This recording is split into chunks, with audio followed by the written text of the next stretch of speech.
जय परमेश्वर। आज पेज नंबर 146 से जनहित में जारी है। हिंदू, मुसलमान और अंग्रेज अपनी अपनी औलाद बचाने के लिए इस किताब जगदीत कारनी के मजमून को पढ़ करके बंदोबस्त करो तो दुनिया में अमन शांति कायम हो जाए, दिन और दुनिया का भला हो। यह जगदीत कारनी जिसको श्री अनूप दास प्रिंटिंग प्रेस चावनी एरमपुरा साहब के प्रसिद्ध किया, तारीख 17 अप्रैल सन 1909, जावेसाज विधि 12/7/1965। परमात्मा ने नाम। जय परमेश्वर।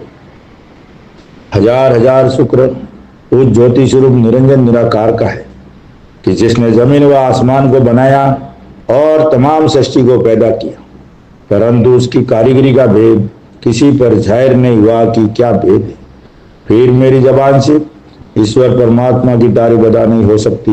और दूसरा मजमून बतौर समुद्र के सो कलम से लिखा जाता कि जो जो करतब मैंने इन सौदागर महाजनान के देखे वो अजब तरह के नजर आए, जिससे मुझ गरीब साध अनूप दास को तमाम जहान के हिंदू मुसलमान और साध संत और पंडित फकीर और मुल्कों के राजा महाराजा और सातों आठों और सब विलायतों के बादशाह और दिगर अंग्रेज वगैरह की खिदमत हाथ जोड़कर अर्ज करना लाजिम है।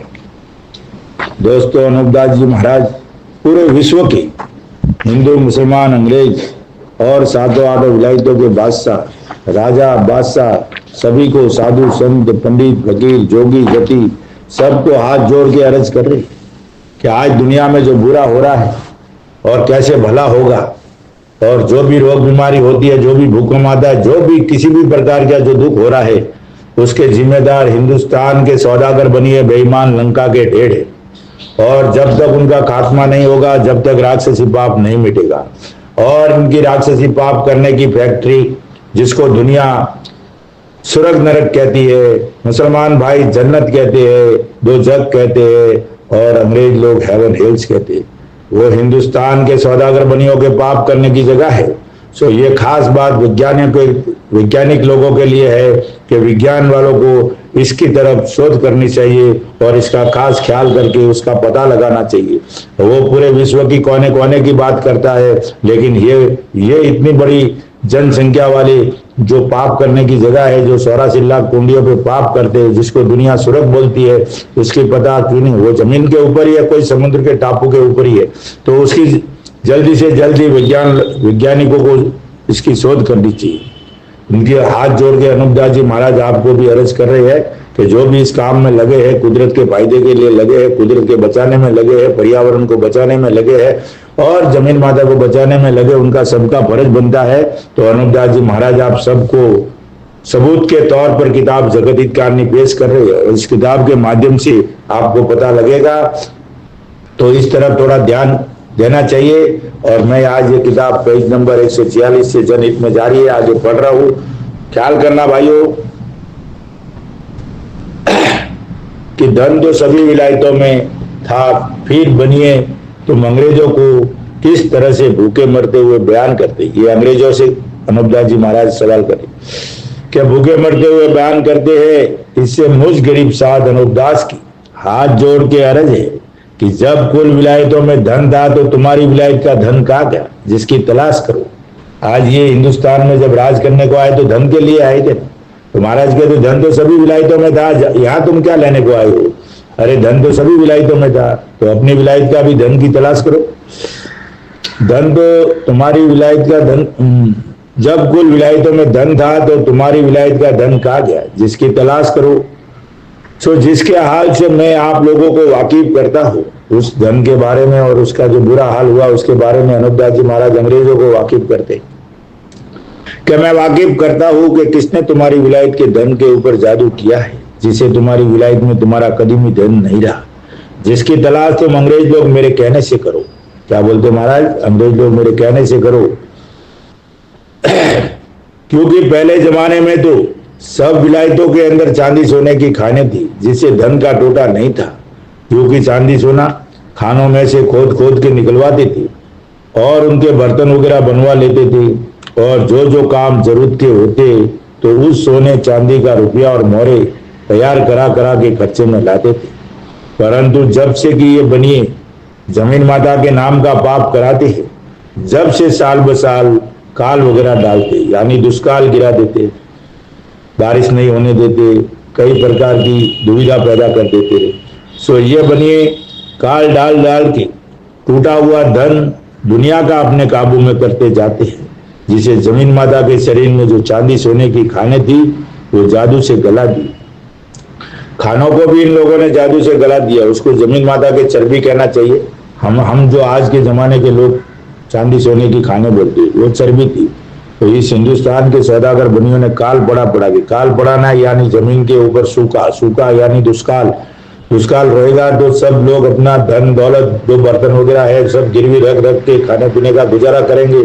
तो गिरवी रखने के बाद रखने के लिए तो सिर्फ बनिए के पास ही जाएंगे। और इन्होंने ये महाराष्ट्र वालों में भी एक बहुत बड़ी बात है कि उन्होंने 1 महीने का ब्याज, महीना एक था और 5 महीने का ब्याज ले लिया। बहुत लूटा महाराष्ट्र मराठा लोगों को, महाराष्ट्र के लोगों को बहुत इस हिंदुस्तान के सौदागर बनियों ने। आज इस तरफ भी ख्याल करना चाहिए, महाराष्ट्रियन लोगों को भी इस तरफ ध्यान देना चाहिए कि इन्होंने फाल्गुन फाल्गुन मास सिमगा और होली महीना एक ही था भाइयों, और 5 महीने का ब्याज ले लिया। तो उस तरफ भी ध्यान देना चाहिए कि बहुत लूट दिया महाराष्ट्र को, और लूटने वाला यही है। और आज जब वो टैक्स देते तो ऐसा लगता है कि ये सबसे ज्यादा लूट लूट के धन लिया है। कारून का धन इनके पास, कंस का धन इनके पास, अन्ना कसब का धन इनके पास, रावण का सोने की लंका पूरी इनके पास है। लोगों ने तो नहीं ली, हराम समझ के उस धन को लोगों ने नहीं लिया और वो धन वहीं का वहीं पड़ा रहने दिया, और इन लोगों ने उस धन को काबू में कर लिया, जादू से गला दिया और गारद कर दिए। क्योंकि सौदागर बच्चे जमीन को तरह तरह की बीमारियां करते हैं, जिससे जमीन के शरीर की चर्बी गल गई है। परंतु टूटा हुआ धन तो सभी विलायतों में था, सो तुम्हारी विलायत के धन पर क्या जादू हुआ जो तुम्हारी विलायतों की घरों में किसी के पास धन नहीं रहा। ये अंग्रेजों को बोल रहे भाई। सो उसकी तलाश करो, क्योंकि बगैर किसी के ले जाए हुए तो धन नहीं जा सकता। फिर कहाँ गया धन? कोई आदमी थोड़ा ही है कि जो उठ कर चला गया, वो तो मिसाल पत्थर के बगैर ले जाने के जा नहीं सकता। जिसकी तलाश करो, क्योंकि बनियों ने राक्षसी पाप के जादू से सबों के धन को काबू में कर लिया। जिसकी तलाश करो तो तुमको चोरी करने वालों की चोरी का हाल आपसे आप मालूम हो जाओ। परंतु मैं इन सौदागरान के चोरी का हाल आप लोगों को जाहिर करता हूं, सो सिर्फ इस गरज से करता हूं कि जो आप लोग बंदोबस्त करोगे तो आपके बाल बच्चों को इन सौदागरान के राक्षसी पाप से आराम मिले। क्योंकि इन बनियों ने ऐसी अक्लमंदी की है कि जिसका हाल मैं कई जगह आप लोगों के समझने के लिए ऊपर लिख चुका हूं। उससे कुल हाल सौदागरान का साफ साफ जाहिर होता है। परंतु इन बनियों का इरादा ऐसा है, लंका के ढेरों का इरादा ऐसा है कि इन बनियों का इरादा ऐसा है, परंतु अब इनों का इरादा ऐसा है कि जैसा मैंने लिखा है कि जब अंग्रेजों के बच्चे होशियार होंगे और समझेंगे तो ये जानेंगे कि इन सौदागरान ने हमारे बुजुर्गों को धन दिया है। ऐसा ख्याल करके वो हमारे हुक्म में रहेंगे और हमारे कहने को मानेंगे। इससे इन सौदागरान ने अपनी अक्लमंदी से तरह तरह की बातें पहले से चला दी है, और अंग्रेजों को लाने वाले भाइयों यही, और मदद देने वाले यही, और धन भी थोड़ा बहुत देने वाले यही है, ताकि इनके बच्चों को कोई तकलीफ नहीं देवे। अंग्रेजों के बच्चों को भी मालूम पड़ेगा, अंग्रेज बोलेंगे कि भाई हमारे को हिंदुस्तान के सौदागर बनियों ने मदद की है, तो उनकी औलाद भी उनको मदद करेंगे। ऐसा ख्याल करके आगे का सोच के ये लोग काम करते। ये 50 साल पहले का सोच के काम करते ये लोग, ताकि इनका पाप किसी पर जाहिर नहीं होता है।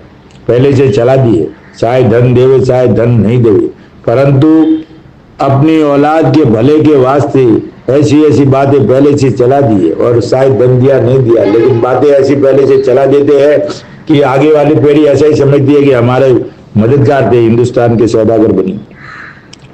कि जब अंग्रेजों के बच्चे समझेंगे और उनको मालूम होगा तो अंग्रेजों के बच्चे ये जानेंगे कि हमारे बुजुर्गों को इन्होंने ही धन दिया है। किसने? लंका के ढेरों ने, इन्होंने धन दिया है।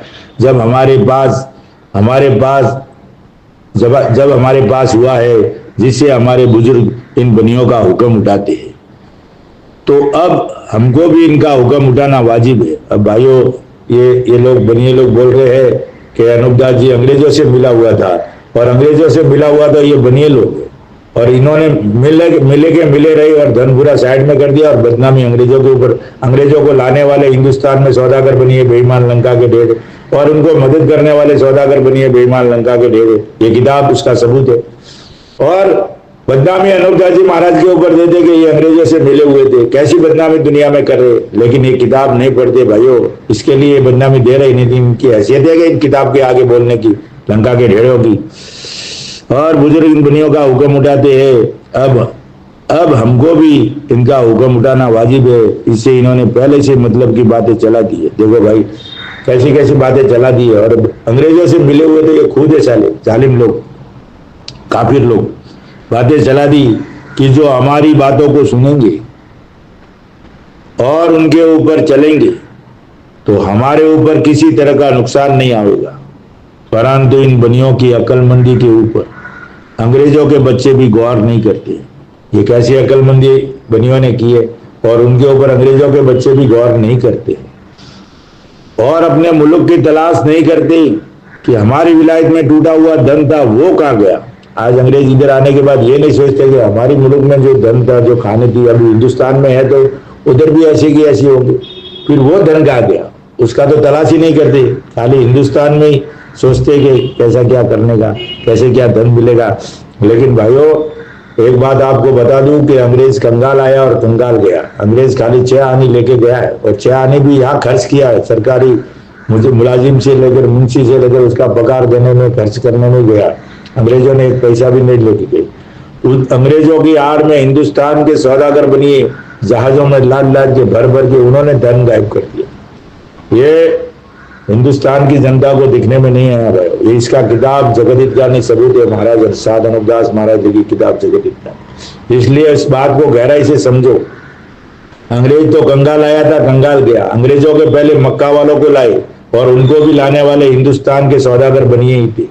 इसलिए भाइयों, इस किताब को गहराई से समझो, इस गहराई से पढ़ो, तब समझ में आएगा। असली इतिहास, असली जानकारी अगर आप समझना चाहते हो तो एक बार इस किताब को जरूर पढ़िए। अपने मुल्क गौर नहीं करते हैं, तलाश नहीं करते कि हमारी विलायत में टूटा हुआ धन था वो कहाँ गया, जिसकी हम तलाश भी नहीं करते हैं। परंतु इन बनियों ने अपने राक्षसी पाप से तमाम जहान के लोगों की अक्लों को ऐसी खराब कर दी है कि जिससे तमाम जहान के लोगों को ऐसा ही सोचता है कि जिससे अपनी विलायत के टूटे हुए धन की तलाश नहीं करते। उनको भी ऐसा ही सोचता है कि हमारी विलायतों में धन नहीं था, इसलिए तलाश नहीं करते और इन्हों के हुक्म को मानते हैं। और ये बनिए अपने राक्षसी पाप से हमारे मुल्क के धन को अपने कब्जे में कर लेंगे, जिसकी तो खबर ही नहीं पड़ने देते। अब हम जिसकी तो उनको खबर ही नहीं कि भाई ये बनिए हमारे मुल्क का धन ले लेंगे, पूरी खाने सोने चांदी की खाने गैस लेंगे। जब अंग्रेज यहाँ राज करने को आए तो बनिए तो वहां रहे होंगे ना, और बुलाने वाले तो बनिए ही थे। तो उनकी मुल्क का धन खानों को भी गायब कर दी इन बनियों ने। यहाँ इधर राज करने को इनको बुलाए और वहां उनके धन की सोने चांदी की खाने सब साफ कर दी। वैसे की वैसे मक्का वालों की भी कर दी। मक्का वाला यहाँ से धन जितना लेके गया उससे ज्यादा अपने मुल्क का धन मक्का वालों ने घुमा दिया भाइयों। और मक्का वालों को लाने वाले हिंदुस्तान के सौदागर बनिए। और आगे राजा बादशाह ने इनके पाप को पकड़ा था और सजा दी थी, खबर नहीं पड़ने देते हैं। और जो कि चांदी सोने की खाने थी उनको तो इन बनियों ने पहले से ही अपने राक्षसी पाप के जादू से कुल राजा बादशाहों को बुला दी है कि जो ये जानते हैं कि खाने जमीन पर मौजूद ही नहीं थी।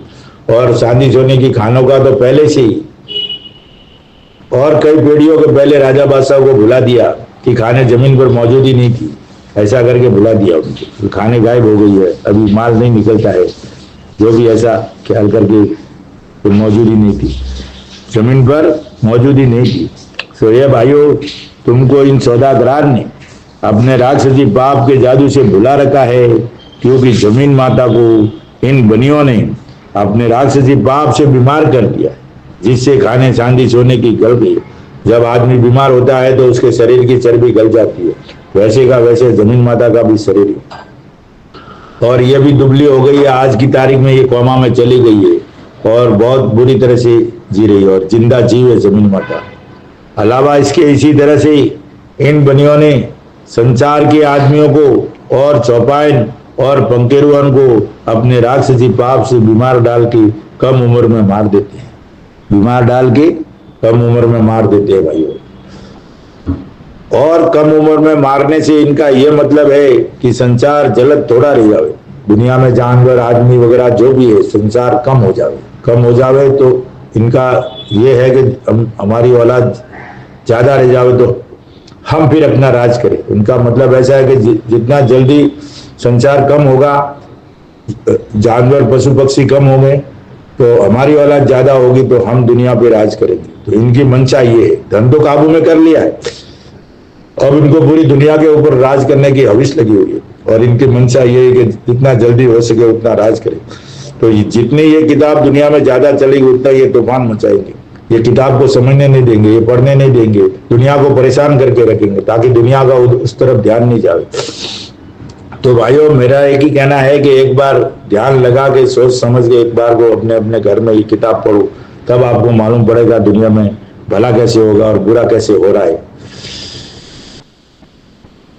कम उम्र में इनका यह मतलब है कि संसार जलद थोड़ा रह जावे और हमारी औलाद ज्यादा रह जावे तो हम अपना राज करें। इससे मैं तुम, अभी अनूपदास जी महाराज वापस क्या कहते, इससे मैं तुम अंग्रेजों और तमाम जान के रजवाड़ों को इन सौदागरान के राक्षसी पाप से वाकिफ करता फिरता हूँ, परंतु सौदागर बच्चे अपने राक्षसी पाप से उन राजा बादशाहों की अकल को फेर के ऐसा सुझाते हैं कि बाबा को वहम हो गया है। अभी ये बनिए लोग कैसा इधर, आज ये किताब की भी यही बात है, यही हालत है। ये किताब पढ़ने वालों की, ये किताब देने वालों की, सामने देने, आगे पब्लिक यही बोलती है ना, अरे ऐसा हो सकता है क्या, ऐसा कैसे होगा, इनको तो वहम हो गया है, ये बनिया क्या करेगा हमारे सामने।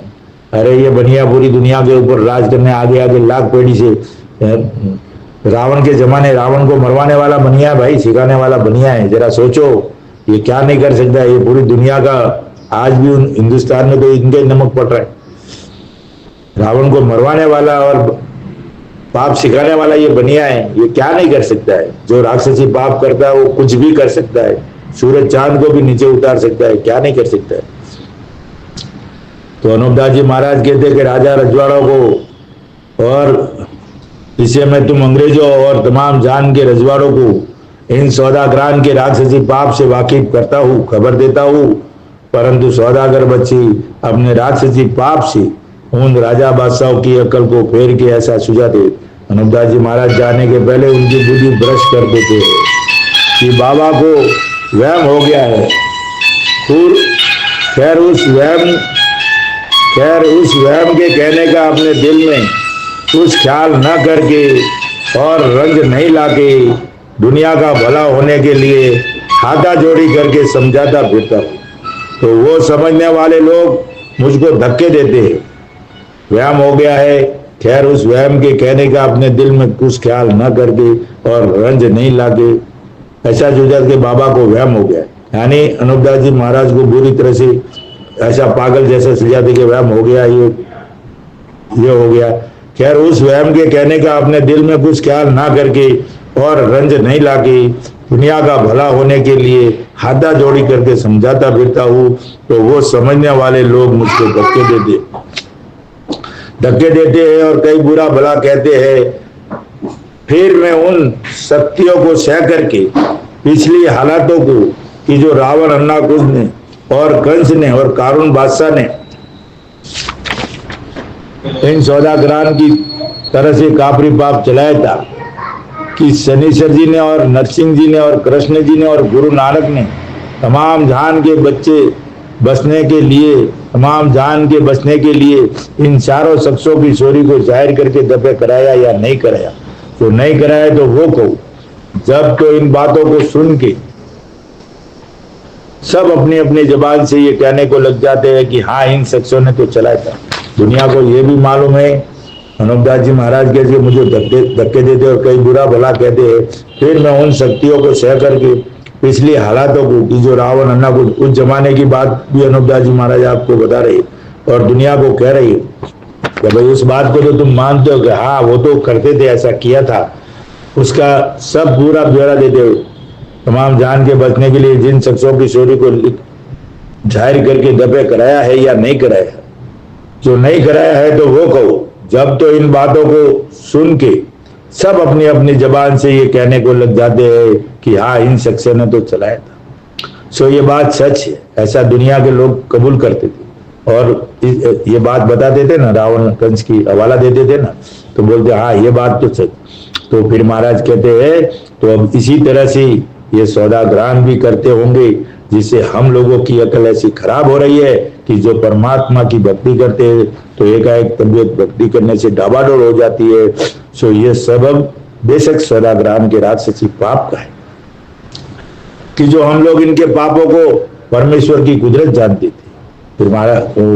फिर सामने वाले लोग क्या बोलते हैं कि जो हम लोग इनके पापों को परमेश्वर की कुदरत जानते हैं, परंतु आपके समझाने से और आपके चौड़े करने से मालूम हुआ है कि यह परमेश्वर की कुदरत नहीं है, बल्कि सौदाग्रान के राक्षसी पाप की कुदरत है कि जिससे कम उम्र में संसार के लोग मर जाते हैं। क्या बोलते हैं कि ये परमेश्वर की कुदरत नहीं है। अभी परमेश्वर की कुदरत कैसे नहीं है? पैदा करने वाला तो मालिक है, सृष्टि बनाने वाला तो मालिक है, लेकिन जो व्यवस्था चल रही है और कच्ची उम्र में जो मरने का बनिया बनाने का काम नहीं करता है। सौदागर महाजन बेईमान बनिए लंका के ढेर बनाने का काम नहीं करता है, सिर्फ बिगाड़ने का काम करता है। बनाने का काम परमेश्वर का है, बनाई हुई कुदरत परमेश्वर की, सृष्टि जो है वो परमेश्वर की है। कुदरत सामने दिखती है, कुदरत ऑटोमेटिक चल रही है, कुदरत का कोई ये नहीं, लेकिन बनिया कुदरत नहीं बना, बनिया कुदरत को नष्ट कर रहा है। तो महाराज कहते हैं भाई ये जो व्यवस्था चल रही है ये कुदरत की व्यवस्था नहीं है। कुदरत में तो कोई दुख नहीं था, सब आराम ही आराम था, खाने पीने का सब मिलता था, कोई कच्ची उम्र में नहीं मरता था, रोग बीमारी सुनने में नहीं आता था, जमीन माता को भी किसी तरह का रोग नहीं था। तो वो कुदरत थी, वो कुदरत का सिस्टम था। कुदरत तो थी लेकिन कुदरत का सिस्टम था। अब कुदरत है लेकिन सिस्टम हिंदुस्तान के सौदागर बनियों का चल रहा है, कुदरत को बिगाड़ रही है ये पूरी व्यवस्था जो चल रही है, और उसको चलाने वाले हम ही लोग हैं। हिंदुस्तान का सौदागर बनिया तो 84 लाख कुंडियों पे पाप करता है, लेकिन वो पाप यहाँ आके लगता है, उसकी व्यवस्था को चलाने वाले सभी हिंदू मुसलमान अंग्रेजी भाई लोग हैं, संचार के लोग मत। फिर इसका बंदोबस्त करना और होना वाजिब है। सो ये भाइयों, मैं इस गरज से आप लोगों को मुल्कों में जा जाके सौदाग्रान के पाप से वाकिफ करता हूँ कि यह पाप सब संसार की मदद से दफे हो जावे तो सबको आराम मिले। अनुपदास जी महाराज खुद मुल्कों में जा जाके और लोगों को समझा रही है। इस गरज से आप लोगों को मुल्कों में जाके सौदाग्रान के पाप से वाकिफ करता हूँ कि यह पाप संसार की मदद से दफे हो जावे तो सबको आराम मिले। अनुपदास जी महाराज भी आज की दुनिया में काम करे भाई, वो ऐसा नहीं है कि वो घर बैठे गए यानी कुछ भी गायब हो गए। आज हम लोग बोलते हैं ना वो तो इधर नहीं है, दुनिया में नहीं है।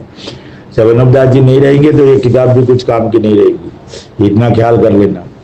तब हो जावे तो सबको आराम मिले कि किताब के सुनाने का और मेरे समझाने का और हजारों रुपया खर्च करने का यही सबब है, वरना मुझको इस कदर तकलीफ उठाने से क्या काम। महाराज ने पाप पकड़ा है और किताब बनाने का, हजारों रुपया खर्च करने का और दुनिया को समझाने का, ये सब, वरना मुझको इस कदर तकलीफ उठाने से क्या काम है। मुझको तो ये, मैं चाहूँ तो ये बनिया सोने के पालने में, मेरे को तो सब कुछ आ रहा है, बनिया क्या बिठाएगा, सृष्टि पूरा मैं कुछ चाहूँ वो कर सकता हूँ। यानी वो कुदरत के बंदे भाई, क्या काम। परंतु संसार को राक्षसी पाप से गारत होते देखा, फिर पहाड़ों का रहना और जंगल की बूटियों और फल फूल का खाना छोड़ के आप लोगों को वाकिफ करके इन सौदागरान के जालों को दफे कराना दिल से वाजिब समझा। महाराज यहाँ क्या कहते भाइयों, ये कलम गहराई से सोचो। तकलीफ उठाने से क्या काम, परंतु संसार को राक्षसी पाप से गारत होते देखा, फिर पहाड़ों का रहना और जंगल की बूटी और फल फूल का खाना छोड़ के आप लोगों को वाकिफ करके इन सौदागरान के जालों को दफे करना दिल से वाजिब समझा और अपने ऊपर संचार की औलाद को आराम हासिल होने के सबब से तकलीफ उठाना बेहतर समझा। किसके ऊपर? अपने ऊपर। महाराज ने पूरी जिम्मेदारी ली है कि कोई दुनिया में इतनी बड़ी जिम्मेदारी ले ही नहीं सकता। और जो ऐसे लल्लू पंजू लंगूर गहरे गहरे नतू गहरे आके बोलते ना कि मुझे मुझे मुझे निमित्त किया है, वो सब मूर्ख बना रहे भाई। ये बनियों के भेजे हुए दूत है। ये कलम पढ़ लो अच्छी तरह से, सब समझ में आ जाएगा। इनके चक्कर में मत पड़ना भाइयों मेरे।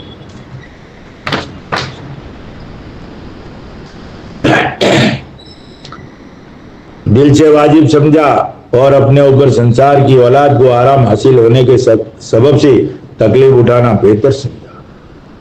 तकलीफ तो महाराज उठा रही और दूसरे लोग भी आगे बीच में बोल देते कि महाराज तो नहीं है, हम ही करें। और ख्याल किया कि पहले भी जिस शख्स को काफरी जाल की खबर पड़ी थी उसने अपना फर्ज जान के और रोटी खाना हराम जान के छुड़ाने की कोशिश की। जिनों की बातें दुनिया में अब तक प्रकट है। जिसने पाप छोड़ाया, अनूपदास जी महाराज ने इस किताब में लिख दिया और वो बातें भी प्रकट है दुनिया में। गुरु नानक जी महाराज और कृष्ण जी महाराज और नरसिंह जी महाराज, प्रहलाद जी महाराज, शनिश्चर जी महाराज, रामचंद्र जी महाराज, इनकी बातें आज उनको क्यों मानते दुनिया भाई? उन्होंने दुनिया के साथ नेकी की है और राक्षसों का खात्मा किया है, राक्षसी पाप करने वालों का। तब दुनिया बची है, नहीं तो दुनिया नहीं बचती। किसी भी हालत में दुनिया नहीं बचती भाइयों। इसलिए आज अनूपदास जी महाराज उन सब का ब्यौरा देते हुए आपको समझा रहे हैं कि जो आज दुनिया में जो भी चल रहा है वो हिंदुस्तान के सौदागर बनिए बेईमान लंका के ढेड़ों के राक्षसी पाप से हो रहा है। और ये कलयुग नहीं कल्लू काल है और ये हिंदुस्तान के सौदागर बनियों के राक्षसी पाप का कर्तव्य। आज जो व्यवस्था पूरी चल रही है तो हिंदुस्तान के बनियों के पाप की व्यवस्था चल रही है। जब तक इस व्यवस्था का खात्मा नहीं होगा, जब तक दुनिया में सुकून नहीं होगा, जब तक दुनिया में अमन चैन नहीं होगा, रोग बीमारी खत्म नहीं होंगी। इसलिए उसको इस व्यवस्था को पूरा खत्म करना पड़ेगा। फर्ज जान के और रोटी खाना हराम जान के, रोटी खाना हराम जान के। अब लोग तो पैसा लेके अपने घर चला रहे भाइयों, और रोटी खाना, महाराज तो कहते रोटी खाना हराम समझ के, और लोगों के पास से मदद ले लेके अपना घर में सीरापुरी खा रहे और मजे से ले रहे। और लोग बोलते हैं कि भाई घर कैसे चलेगा, वो पाप छोड़ने। अनूपदास जी महाराज यहाँ क्या लिखते? रोटी खाना हराम जान के। महाराज ने तो फल फूल का खाना, पहाड़ों का रहना छोड़ के इस काम में लग गए थे। और लोग तो गाली दिखावे के लिए क्या क्या ढोंग करते। हराम जान के छोड़ाने की कोशिश की कि जिनों की बातें दुनिया में अब तक प्रकट है और मैं भी चंद जगह की जहां उन लोगों के नाम दर्शाने मुनासिब समझे हैं लिख दिए है, किताब में लिख दिए है। और अब फिर भी आप लोगों के समझने के लिए उसका हाल लिखता हूं कि जिन्होंने राक्षसी पाप चलाया था और छोड़ाया था, दोनों का हाल लिख रहे। सो भाई मेरे हो कि जिस तरह से अब इन सौदागरान का राक्षसी पाप चल रहा है, सो भाई जिस तरह से पहले रावण ने राक्षसी पाप चलाया था और संसार के लोगों की अकल फेर दे दी, परंतु रावण ने शनिश्चर को अपने राक्षसी पाप से दुखी किया। जब शनिश्चर को मालूम हुआ कि ये तो राक्षसी पाप है और तमाम दुनिया इसी राक्षसी पाप में कैद हो रही है। आगे की स्टोरी कल मिलेगी आपको, पेज नंबर 149 से कल जनहित में जारी रहेगा। तो रावण ने जो राक्षसी पाप चलाया था भाइयों, अभी आगे का और आएगा, शनिश्चर उसका अन्नाकशुपा वगैरह आएगा। जो रावण ने राक्षसी पाप चलाया था और संसार के लोगों की अकल फेर दी थी, परंतु रावण ने शनिश्चर को अपने राक्षसी पाप से दुखी किया। जब शनिश्चर को मालूम हुआ कि ये तो राक्षसी पाप है और तमाम दुनिया इसी राक्षसी पाप में कैद हो रही है, तो शनिश्चर जी महाराज ने इस पाप का बंदोबस्त करके सुनाया था और रामचंद्र जी को बताया। रामचंद्र जी को भी मालूम नहीं था, लेकिन शनिश्चर जी महाराज ने उसको पकड़ा और भविष्य की मदद से उस पाप को छुड़ाने में आसानी हो गई। जय परमेश्वर भाइयों, जय परमेश्वर। इस किताब को पढ़ना हमारे लिए सुअवसर और इसको चूकना हमारे लिए दुर्भाग्य की बात है। संपर्क के लिए 8905653801। इस किताब को पाने के लिए भाइयों इसके ऊपर आप फोन भी कर सकते हैं और हर महीने की 17 तारीख को छावनी है 307027 राजस्थान में हर महीने की 17 तारीख को वहाँ आपको किताब निःशुल्क मिलेगी। जो भी भाई को चाहिए जरूर संपर्क करें मेरे भाइयों, और किताब को एक बार पढ़िए। इसको पढ़ना हमारे सौभाग्य की बात है, सुअवसर है। इसको चूकना हमारे लिए परम दुर्भाग्य है। भाइयों, ये किताब मैं पढ़ता हूँ, मेरी बुद्धि तो फिर भी खराब है, कुछ भी गड़बड़ हो सकती है, लेकिन किताब 100% सत्य है। किताब को जो सज्जन पढ़ेंगे तो और भी इसमें जानकारियां ज्यादा से ज्यादा मिलेगी। इसलिए भाइयों, इस किताब को एक बार जरूर पढ़े और सज्जनों से हाथ जोड़ के अर्ज है कि पढ़ करके इंसाफ करे और झूठ और सच की तलाश करे। जय परमेश्वर, जय परमेश्वर।